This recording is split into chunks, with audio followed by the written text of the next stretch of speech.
বন্ধুরা, আপনাদেরকে বিএলও সাম্প্রতিক আপনাদের যে এনুমারেশন ফর্ম সেটা বাড়িতে দিয়ে গেছে এবং সেই ফর্মটাকে ফিল আপ করবেন কি করে সেটা ভাবছেন বা অনেক সংশয় আছে। চলুন আমরা দেখে নিই। সেই ফর্মটা দেখতে অনেকটা এরকমটা, যেখানটাতে আপনার ছবি সহ এবং কিছু প্রিন্টেড করাই আছে আগে থেকে। তো সেই ফর্মটা আমরা একে একে বুঝবো যে কি করে ফিল আপটা করতে হবে। প্রথম যে অপশানটা আপনাদের খুঁজে পাওয়া যাচ্ছে সেখানটা থেকে হচ্ছে যে আমরা ফর্মটাকে ফিল আপ কী করে করতে পারবো। তো আমরা প্রথমেই দেখে নিই যে প্রথম যে অংশটা আছে আমাদের এখানটাতে, সেই অংশটা হচ্ছে আমাদের নাম এবং আমার ভোটার কার্ডের নাম্বার এবং পুরো ঠিকানা দেওয়া থাকবে। এখানটাতে আপনার সিরিয়াল নাম্বার, পার্ট নাম্বার এবং আপনার বিধানসভার নাম এখানটাতে দেওয়া থাকবে। এটা হচ্ছে আপনার কিউআর কোড, যেটা আপনার কোনো দরকার নেই, সেটা বিএলওদের অ্যাপে কাজ করার সুবিধার্থে দেওয়া আছে। যে সাম্প্রতিককালের ছবিটা দেওয়া আছে সেটা এখানটাতে আপনার ছবিটা দেখতে পারবেন এবং এই জায়গাটাতে বলছে যে আপনার এখনকার পাসপোর্ট সাইজ একটা ফটো এখানটাতে কিন্তু সাঁটাতে বলছে। এখানটাতে একটা পাসপোর্ট সাইজ, সুন্দর পাসপোর্ট সাইজ একটা ছবি সাঁটাবেন। প্রথমটাতে আমরা চলে আসছি জন্মের তারিখ। তাহলে জন্মের তারিখ আপনার যদি সঠিকভাবে জন্মের তারিখ দেওয়া থাকে, ধরুন 1/1/1990, তাহলে কিন্তু আপনারা এখানটাতে 1/1/1990 কথাটা লিখলেন। অনেক ভোটার কার্ডে দেওয়া আছে যে XX তারপরে শুধু সালটুকু দেওয়া আছে, তাহলে কিন্তু আমরা ভোটার কার্ড অনুযায়ী সেই সালটুকুই আমরা এখানটাতে লিখব। এবার তৃতীয় ক্ষেত্রে হচ্ছে যে অনেকের ভোটার কার্ডে দেওয়া আছে, দেখা গেল 2000 সালে তার বয়স 25 ছিল, তাহলে তার সালটা কি করে বের করবেন? 2000 থেকে 25 বিয়োগ করবেন, 1975 আসছে, তাহলে ক্রস দিয়ে আমরা 1975 এখানটাতে আমরা লিখে দিলাম। জন্মের তারিখ লেখার হচ্ছে সঠিক উপায়। এবার দ্বিতীয়ত বলছে আধার কার্ড। এবার আপনারা আধার কার্ড তো আপনার সবারই কাছে আছে, কিন্তু এক্সেপশন কেসে যদি না থাকে তাহলে দেবেন না, কিন্তু সবার কাছেই আসে, ধরে নিয়ে এখানটাতে আধার কার্ডটা দেবেন।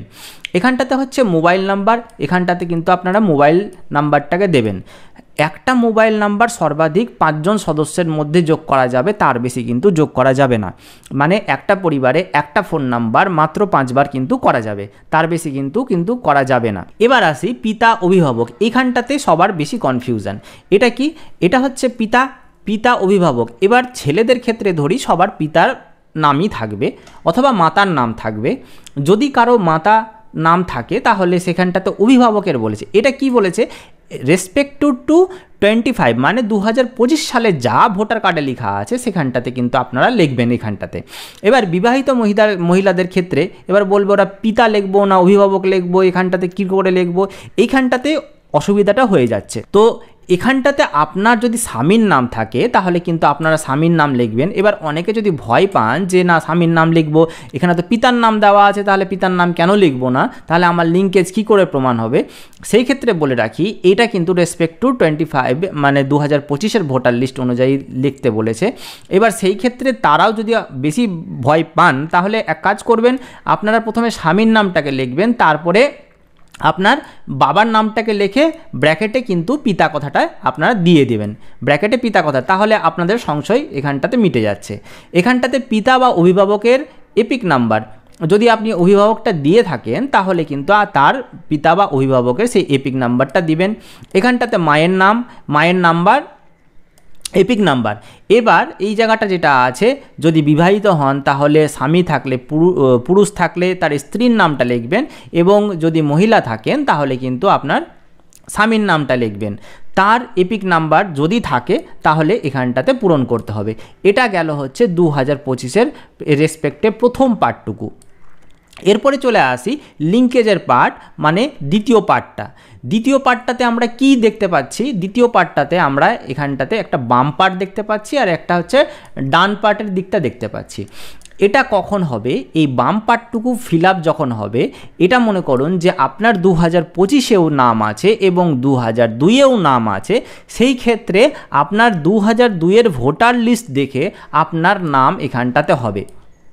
একটা কথা বলে রাখি, আপনার দেখা গেল যে কমল কুমার মণ্ডল এরকম আপনার 2025-এ আছে, কিন্তু আপনার নাম হয়তো কমল মণ্ডল করা আছে এই জায়গাটাতে। তো সেই ক্ষেত্রে কিন্তু আপনি যেটা করবেন, যেটা 2002-এর রেসপেক্টে যা থাকবে সেটা কিন্তু এখানটাতে পূরণ করবেন। এখানে কিন্তু ঠিক করার কোনো অপশান নাই, ঠিক করতে যাবেন না। অনেক সময় দেখা যাচ্ছে যে 2002-এর নাম আছে কিন্তু ভোটার লিস্টের মধ্যে কিন্তু এপিক নাম্বার নাই। তো যদি থাকে তাহলে এখানটাতে দেবেন, যদি না থাকে তাহলে কিন্তু দেবেন না। এখানটাতে মহিলাদের ক্ষেত্রে যদি স্বামীর নাম থেকে থাকে তাহলে স্বামীর নাম দেবেন, বাবার নাম থেকে থাকলে বাবার নামটা এখানে দেবেন, সম্পর্কটা দিবেন।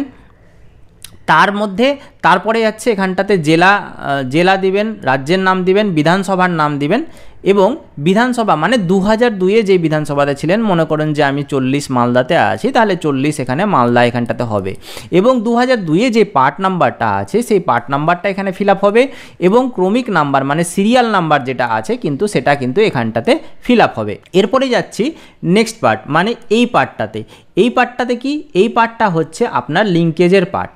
এই লিঙ্কেজের পার্ট কি, দেখা গেল যে আপনার নাম 2025-এ আছে কিন্তু 2002-এ নেই, তো তাদের ক্ষেত্রে এই পার্টটা ফিল আপ করতে হবে। এই পার্টে শুধুমাত্র কাদের ফিল আপ হবে, তার বাবা অথবা মা অথবা ঠাকুরদা, ঠাকুমা, দাদু, দিদা, মানে এই ক্ষেত্রে মায়েরও বাবা মা আপনাকে প্রমাণ করতে হতে পারে বা ঠাকুমা ঠাকুরদা না, আবার বাবার বাবা মা এখানটাতে হতে পারে। যদি আপনার বাবার নাম থাকে তাহলে আপনি বাবার নামটা লিখলেন, তার এপিক যদি ভোটার লিস্টে থাকে তাহলে এপিক নাম্বারটা দিলেন। এখানটাতে হচ্ছে তার বাবার নাম, তার মানে হচ্ছে যদি এই ক্ষেত্রে বলি এখানটাতে যদি মায়ের নাম দেন তাহলে তার বাবার নাম যদি এখানটাতে থাকে, তার বাবার নাম যদি থাকে বা মায়ের নাম থাকে সেখানটাতে লিখবেন, তাদের সঙ্গে সম্পর্ক, জেলা, রাজ্য, বিধানসভার নাম, বিধান ক্ষেত্রে, এই বিধানসভার ক্ষেত্র, অংশ নম্বর এবং তার ক্রমিক নম্বর কি, এটা 2002-এ যা থাকবে। এবার আপনার যে 2025-এর বিধানসভা এবং আপনার বাবা মার যে বিধানসভা সেটা আলাদাই হতে পারে, এটা কোনো বাধ্যবাধকতা নেই, এখানে বিধানসভা কিন্তু আলাদা হতেই পারে, ম্যাপিংয়ের সময় বিএলওরা সেটাকে করে নেবেন। বিবাহিত স্ত্রীদের ক্ষেত্রে বলি যে তাদের যদি পরিবর্তন হয়ে থাকে, 2025-এ স্বামীর নাম দিয়ে এখানটা আছে এবং তার বাবা মার লিঙ্কেজটাকে প্রমাণ করতে চাইছেন, তাহলে কিন্তু এখানটাতে আপনারা সেই রেসপেক্টে কিন্তু ফিল আপ করবেন। আর সেই রেসপেক্টে আপনার বিধানসভা যেটা ছিল সেই রেসপেক্টে এখানে বিধানসভার নাম, অংশ নাম্বার মানে পার্ট নাম্বার, ক্রমিক নম্বর মানে সিরিয়াল নাম্বারটা এখানে ফিল আপ করতে হবে। এখানটাতে বলে রাখি, দেখা গেল এক ক্ষেত্রে দাদু দিদা মানে বাবা মা নেই কিন্তু ঠাকুমা ঠাকুরদার নাম আছে, তো সেই ক্ষেত্রে আমার এখানটাতে আমার ঠাকুরদার নাম, তার এপিক নাম্বার, তার বাবার নাম এবং সেই সম্পর্কটুকু লিখে সেমভাবে রাজ্য বিধানসভায় এখানটাতে কিন্তু ফিল আপ করতে হবে। এবার দেখা গেল যে আপনার যে ঠাকুরদা আছে তার সঙ্গে আপনি কি করে প্রমাণ করবেন সেটা কিন্তু আপনাকে বিএলওকে দেখাতে হবে। আপনি পাতিয়ে বললেন যেটা আমার ঠাকুমা ঠাকুরদা, তাহলে কিন্তু হবে না। তো এটাকে কি করে করবেন, এটাতে আপনার কি কি হতে পারে, আপনার প্রথমে প্যান কার্ডের মধ্যে আপনার বাবার নাম লেখা আছে, আপনার কাস্ট সার্টিফিকেটে আপনার বাবার নাম লেখা আছে, জন্ম প্রমাণপত্র থাকলে সেখানটাতে আপনার বাবার নাম লেখা আছে, আর অন্তত লাস্টে হচ্ছে রেশন কার্ডে কিন্তু আপনার বাবার নাম লেখা আছে। এটা কিন্তু ছেলে অথবা মেয়ে দুই ক্ষেত্রেই কিন্তু এই সব জায়গাতে বাবার নাম পাওয়া যাচ্ছে। এবার বাবার যদি কোনো নথি থেকে থাকে তাহলে সেখানটাতে তার বাবার নাম পাওয়া যাবে, মানে ঠাকুমা ঠাকুরদার। মায়েরও যদি থাকে সেই রকম তাহলে মায়ের দাদু দিদার নাম পাওয়া যাবে সেই জায়গা থেকে। তো সেই জায়গা থেকে আমাকে এইটাকে প্রমাণ করাতে হবে সেটা আমার দাদু দিদা না ঠাকুরদা ঠাকুরমা। তো এইভাবে প্রমাণ হয়ে গেলে এইভাবে কিন্তু এই ফর্মটাকে পূরণ করা যাবে। এটা শুধু দেখাতে হবে, কোনো নথি কিন্তু এই ফর্মের সঙ্গে বিএলও সাহেব নেবেন না। এবার এই জায়গাটাতে আসি, এই জায়গাটাতে আপনি যদি ফর্ম ফিল আপ করেন তাহলে আপনার পুরো সিগনেচারটা এখানটাতে করতে হবে।